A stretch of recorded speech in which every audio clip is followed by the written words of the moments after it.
안녕하십니까. 4월 18일 새로운 한 주가 시작되는 월요일 오전 11시를 막 넘겼습니다. 이 시간에는 민주당의 실세 강경파들이 기어코 이 국회를 통과해서 5월 3일 문재인 대통령 임기 마지막 국무회의에서 이를 의결 공포 발효시키려고 하는 이 기도에 대해서 여러분과 함께 생각해 보기로 하겠습니다.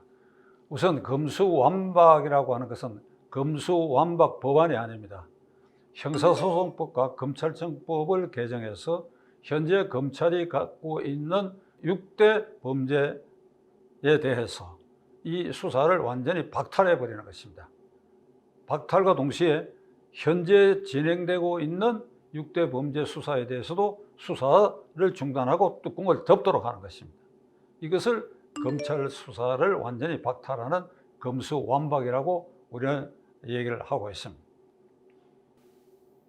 1년 반 전에 검경 수사권 조정을 통해 가지고 검찰은 경제, 부패, 선거, 그리고 방위산업, 중대재해범죄 6대 사건에 대한 수사권만 갖도록 되어 있고 나머지는 전부 경찰이 갖도록 이렇게 조정을 하고, 그리고 공직자범죄수사처를 만들어서 공수처를 만들어 가지고 그래서 이제 검찰개혁이 완성됐다고 하는 것이 1년 반 전인데, 지금 이 정권 말기에 와가지고 그나마 그 검찰에 있는 6대 범죄 수사권을 완전히 박탈해버리고 그리고 현재 수사하는 것도 박탈해버리겠다고 하는 것은 이로 인해서 최대의 수혜자가 누구냐?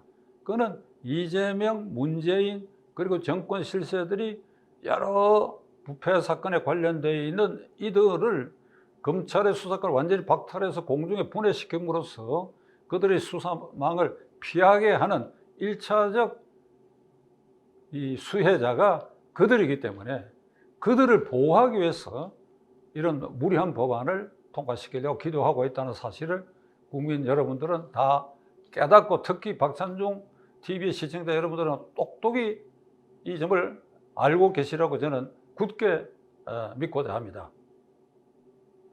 지금 검찰총장이 지난주에 검수완박의 강행에 항의해가지고 검찰총장직을 사퇴했고, 오늘 전국 고검장 회의를 소집하고 그리고 각 지방검찰청 검사장들도 이렇게 모여서 사의를 표명할 움직임을 보이고 있는데, 이를 두고 이 검수완박을 추진하는 강경파들 입장에서는 국민 여러분 보십시오. 검찰이 자기 밥그릇 지키기 위해서 이렇게 하는 것이라고 이를 매도하고 있습니다.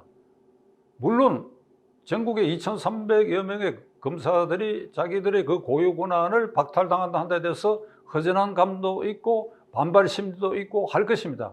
그러나 그들의 그런 마음은 본능적인 것이고, 국민 전체 입장에서 보면 큰 범죄자들, 큰 덩어리는 다 빠져나가고 송사리들만 경찰에서 조사하고, 그래서 그 경찰에서 조사한 것을 검찰에 넘기면 검사는 그것을 기소하느냐 마느냐 요 권한만 갖도록 함으로써 결국은 국민 전체에게 피해가 오는 것입니다. 예를 들면 대장동 게이트는 지금 1조 이상의 불법 자금이 취득돼 가지고 그 몇몇 일당들이 거기에 주범 피의자로 이재명이라는 사람이 거기 앉아 있는데 이걸 덮어버린다고 한다면 그 1조 이상의 불법 자금, 국민에게 결국 돌아갈 그 돈이 그들에게 돌아가고 결국 그것을 파묻혀진다고 한다면 그건 국민의 피해에 돌아가는 것입니다.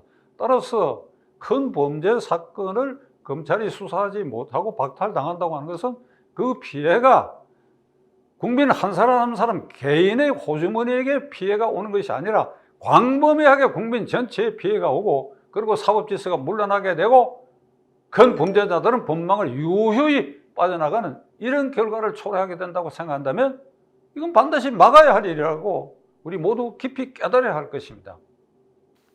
문재인 대통령은 지난주일에 김우석 검찰총장의 면담 신청에서 다도히 거부했습니다. 이 문제는 지금 아직은 국회의 일이다. 국회에서 어떤 결론이 나서 나에게 그것이 가령 그 말은 이송돼 온다면 그때 내가 생각해 볼 일이고 나와는 관계없는 일이라고 이렇게 얘기를 했습니다.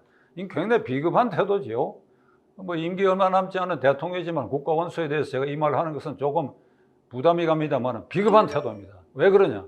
지금 검찰은 문재인 대통령 지휘하에 있습니다. 김우수 검찰총장 문재인 대통령이 임명한 사람입니다. 그 검찰총장이 대통령을 만나가지고 검수완박의 부당성을 얘기하려고 하는 걸 많이 알면서도 그 면담 자체를 거부했다. 이건 있을 수 없는 일입니다. 그리고 이재명 씨는 지금 이런 얘기를 합니다.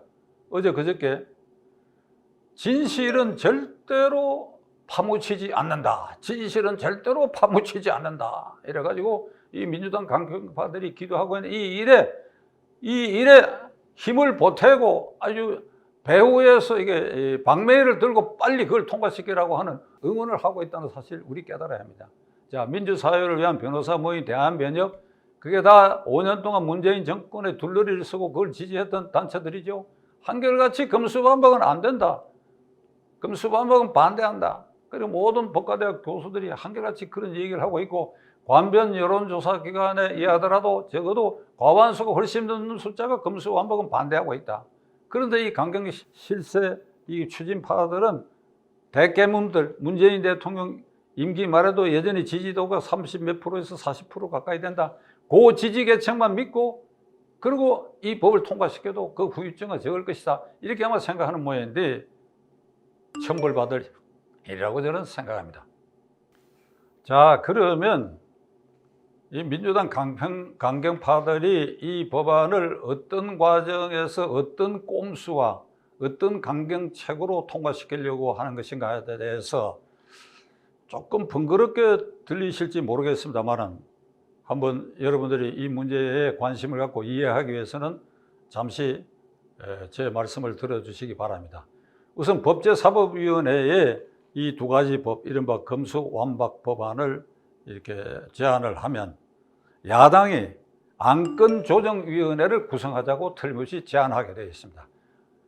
그러면 안건조정위원회는 여야 동수로 규정되어 있는데, 현재 법제사법위원회는 민주당 12, 그리고 야당 6명 이렇게 구성되어 있는데, 지난주일에 민주당이 12명 중에 1명, 박성준인가 하는 사람을 딴 데로 빼고, 그리고 양향자라고 과거에 민주당 소속, 실제로 민주당 소속, 현재는 무소속이 되어 있는 광주 출신 양향자 의원을 박성준 의원 대신에 거기에 보임을 했습니다.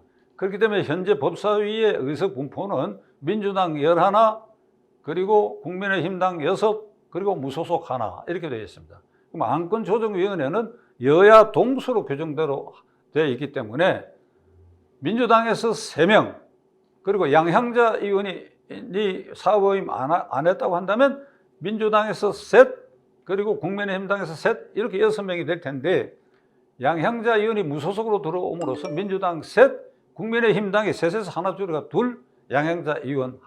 그러니까 실제로 민주당이 4명이 되고 국민의힘당은 2이 되는 것입니다. 안건조정위원회에 회부되면 90일, 3개월간 그 법안에 대한 심도 있는 논의, 가령 공청회를 한다라든지 그런 다양한 방법으로 숙려 기간을 90일 두게 되어 있습니다. 만일 안건조정위원회 구성돼 90일 숙려 기간을 두게 된다면 5월 3일 문 대통령 마지막 국무회의 다 날아가고 그것이 끝날 때는 이미 윤석열 대통령 시대가 오기 때문에, 그래서 안건조정위원회를 이런 꼼수로 그러니까 민주당 우세 쪽으로 만들어가지고 안건조정위원회에서 이게 결론을 그냥 내려버립니다. 검수완박 법안 오케이, 개정안 통과시켜야 된다. 이런 법사위 본회의에 올리면 숫자가 이쪽이 많으니까 그냥 방매이 제를 하면 그냥 통과되고, 그리고 이제 본회의에 넘겨지게 됩니다. 자, 본회의에 넘겨지게 되면 어떻게 되느냐.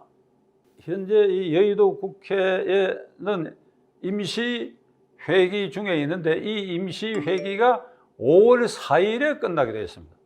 5월 3일에 마지막 국무회의인데 이 회기가 5월 4일에 끝나게 되어 있습니다. 그러면 이 안건이 본회의에 상정됐을 때 국민의힘당은 이게 필리버스터권을 행사하려고 하고 있습니다. 필리버스터권은 그 회기 내에 무제한으로 인정되는 것이기 때문에, 가령 다음 주쯤 4월 25, 26일경에 안건조정위원회에서 뚝딱 통과시켜가지고 법사위 본회의에서 뚝딱 통과되고 그리고 국회 본회의에 이제 넘겨지게 되면 국회의장이 이 법안을 상정하면 이제 필리버스터에 들어가는데 이걸 그냥 방치해버리면 27일 본회의에 상정되더라도 5월 4일까지 필리버스터가 지속될 수 있으니까 그렇게 되면 민주당이 의도한 대로 5월 3일 마지막 국무회의에 상정이 불가능하니까 어떤 꼼수를 지금 부리려고 하느냐 하면 이 법안이 본회의에 온 직후에 국회의장이 이걸 상정 선포를 하기 전에 5월 4일에 끝나는 이 임시회의를 가령 4월 28일 날로 종결하는 걸로 본회의 일정을 단축시켜 버리는 것입니다. 회기를 단축시켜 버리는 것입니다. 그럼 그 단축된 하루 이틀만 필리버스터를 허용하는 것으로 만들어 놓고 그리고 그 회기가 단축된 회기가 끝나면 필리버스터는 중단됩니다. 중단되고 그 다음날 민주당이 새로운 회기를 개회하도록 요구를 하게 되면 이 새로운 회기에서는 그 전 회기에 필리버스터 했던 그 법안은 자동 상정이 되지 않고 그걸 끝나버리는 것입니다. 그럼 새로운 회기가 가령 28일부터 시작된다 한다면 그 28일은 새로운 회기니까 필리버스터를 동일한 안건에 대해서 할 수가 없습니다. 그럼 국회의장이 이걸 가지고 가부를 물어가지고 민주당이 훨씬 많으니까 그냥 뚝딱 하면 이 법안이 통과되고 그렇게 해서 정부에 이송되면 5월 3일 국무회의에 맞춰가지고 국무회의 의결을 거쳐서 문재인 대통령이 서명하면 그걸로 관보에 올리는 순간 발효되게 되는 이런 절차를 지금 생각하게 하고 이것을 추진하려고 하는 것이 민주당 강경파들의 생각입니다. 제가 얘기를 해놓고 봐도 이게 좀 복잡하게 아마 여러분들에게 들리셨을 것입니다. 제가 조금 더 아주 간단하게 말씀을 드리겠습니다. 법사위를 그냥 무리하게 통과시킨다. 그래 본회의에 왔다. 근데 이 본회의 필리버스터를 언제까지 할 수 있느냐? 현재 이 회기는 5월 4일까지니까 5월 4일까지 할 수 있다. 그렇게 되면 안 되지요. 5월 3일 국무회의에 맞춰야 되니까. 그러면 이 회기를 어떻게 하느냐?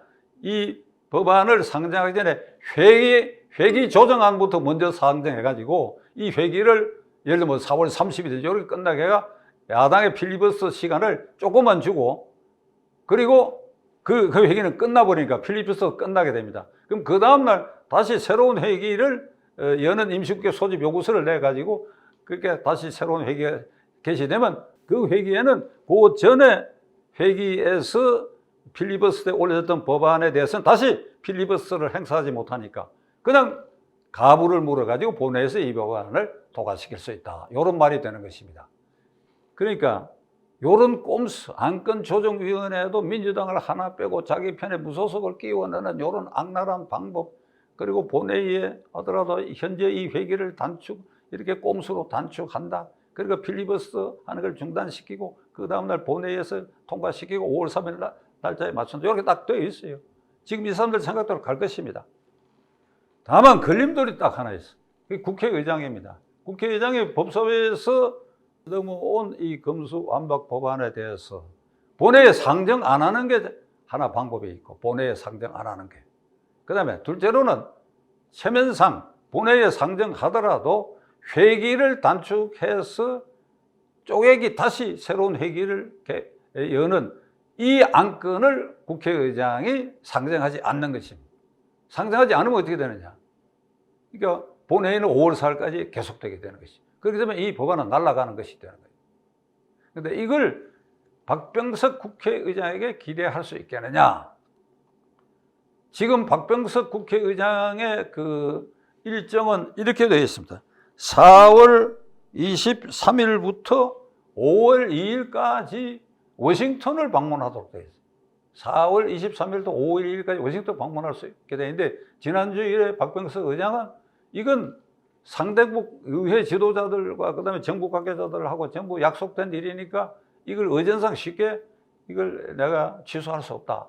이런 얘기를 했습니다. 그럼 기자들이 그럼 그 안건이 돌아오면 지금 돌아오게 된다면 그 상정을 보류하거나 아니면 본인이 미국 출장 중에 그 안건이 돌아올 때를 대비해 가지고 같은 민주당의 김상희 부의장에게 사회권을 넘겨준다 하는 그런 의사를 남겨놓고 갈 것인가 하는 데 대해서는 지금은 뭐라고 말할 수 없다. 이렇게 얘기를 하고 있습니다.